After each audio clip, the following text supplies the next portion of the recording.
Alors, très bien, je commence. Alors, merci d'abord pour l'invitation à participer à ce débat très important qui doit être ouvert partout, non seulement au Maroc, mais par nos citoyennes et citoyens à l'extérieur du Maroc.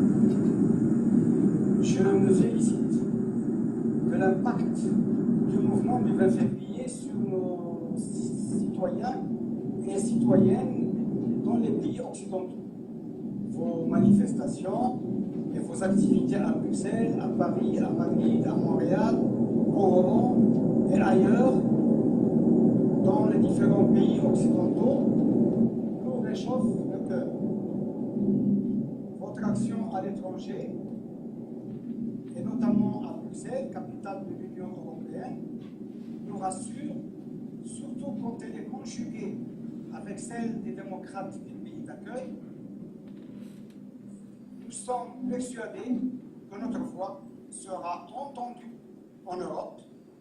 Ceci est d'autant plus important que les gouvernements des pays occidentaux continuent à avoir une attitude partiale et à appuyer le pouvoir despotique marocain aux dépens des démocrates et de la démocratie au Maroc. Alors les amis, continuez votre travail. Je crois qu'avec le 20 février, nous sommes cette fois sur la bonne voie. L'une des conséquences heureuses d'ailleurs du mouvement du 20 février, c'est qu'il a permis de rassembler nos militants démocrates et plus généralement nos militants anti-marxistes dans un même combat pour instaurer un régime démocratique au Maroc.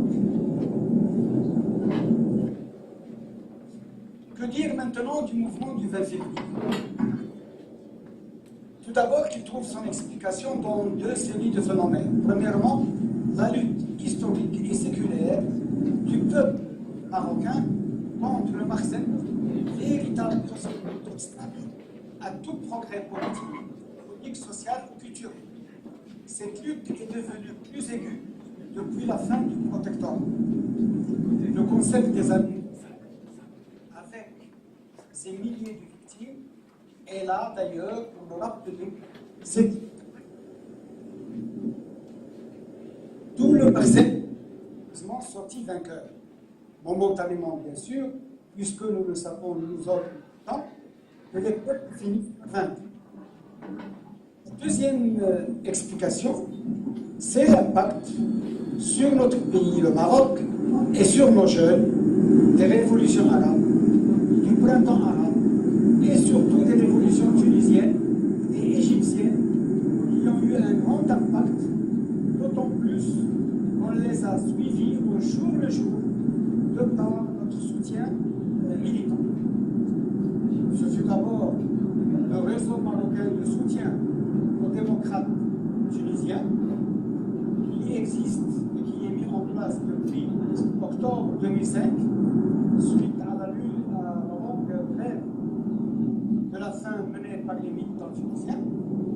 Ce réseau a été réactivé en décembre 2010, suite à l'immolation par le feu le 17 décembre 2010 du jeune Bouazizi. Ce fut ensuite la transformation de ce réseau, du réseau de solidarité avec les démocrates tunisiens, en réseau démocratique marocain de soutien au peuple. C'était nécessaire, cette transformation était nécessaire, parce qu'il fallait soutenir non seulement la révolution tunisienne, mais également les autres révolutions dans le monde arabe, et en particulier la révolution égyptienne qui venait juste de commencer. Alors, suite à la conjonction de ces deux phénomènes, intérieur et extérieur, est apparu le mouvement des jeunes du 20 février. D'abord sur la toile, Internet, discussions, projets de revendication et de programmes sont apparus. La date de la première grande manifestation a été fixée d'abord au 27 février, puis déplacée au 20 février pour contrecarrer les critiques malveillantes du pouvoir et de ses supports qui traitaient les jeunes du mouvement du 20 février d'agents du Polisario du fait que le 27 février correspondait au jour de proclamation en 1976 de la République sahraoui. Deux dates importantes à retenir avant le 20 février. La première, c'est le 12 février. Une grande manifestation a eu lieu à Rabat devant le Parlement, dont l'objectif était de fêter la victoire du peuple égyptien. Rappelons que le 11 février, ce fut la chute de Moubarak, auquel nous souhaitons d'ailleurs un bon procès qui devrait, si justice y a, être incarcéré pour le reste de sa vie. Ce sit-in du 12 février s'est transformé en forum de débat pendant 3 heures. Que faire au Maroc? Et la décision était unanime, descendre ensemble le 20 février dans la rue. La deuxième date à retenir, c'est le 17 février. Conférence de presse organisée par le mouvement des droits humains au Maroc, siège de la Fédération marocaine des droits humains, pour appuyer le mouvement du 20 février. Ont participé à cette conférence de presse également les représentants des jeunes du mouvement du 20 février et également un représentant du réseau démocratique marocain de soutien au peuple et qui était en train de se transformer également en mouvement d'appui au mouvement du 20 février. Durant cette conférence de presse, le programme du 20 février a été annoncé et défendu publiquement par les jeunes eux-mêmes. Il a été d'ailleurs publié en première page en français par le mensuel de l'Association marocaine des droits humains, At-Tadam, numéro paru en fin février cette année. Le mouvement en prévu a été franchement combattu par ces réactionnaires qui n'ont pas hésité à qualifier les jeunes du mouvement d'agents du Polisario, d'homosexuels, de mangeurs de ramadan, d'athées, etc., etc. On a même annoncé à la télévision publique le 19 février, à la veille des grandes manifestations du 20 février, que ces manifestations ont été annulées par ceux qui les avaient organisées. Malgré cela, le 20 février a connu un grand succès. Une centaine de villes ont connu des manifestations populaires, surtout des marches. Quelques 300 000 personnes en moins ont participé à ces manifestations. Le pouvoir ne pouvait manquer de gâcher la fête populaire du 20 février par la répression violente accompagnant certaines fins de manifestations, notamment à Al-Husima et Sfro. À Al-Husima, 5 personnes ont trouvé la mort et à Sfro, une personne a été violemment tabassée et a trouvé la mort 4 jours plus tard. De même, il y a eu ce jour du 20 février quelques violences douteuses qui ne sont absolument pas du fait des gens qui ont organisé les manifestations du 20 février. Le 23 février, date importante, le Conseil national d'appui au mouvement du 20 février a vu le jour. Il a été constitué, initiative, réseau marocain, soutien au peuple.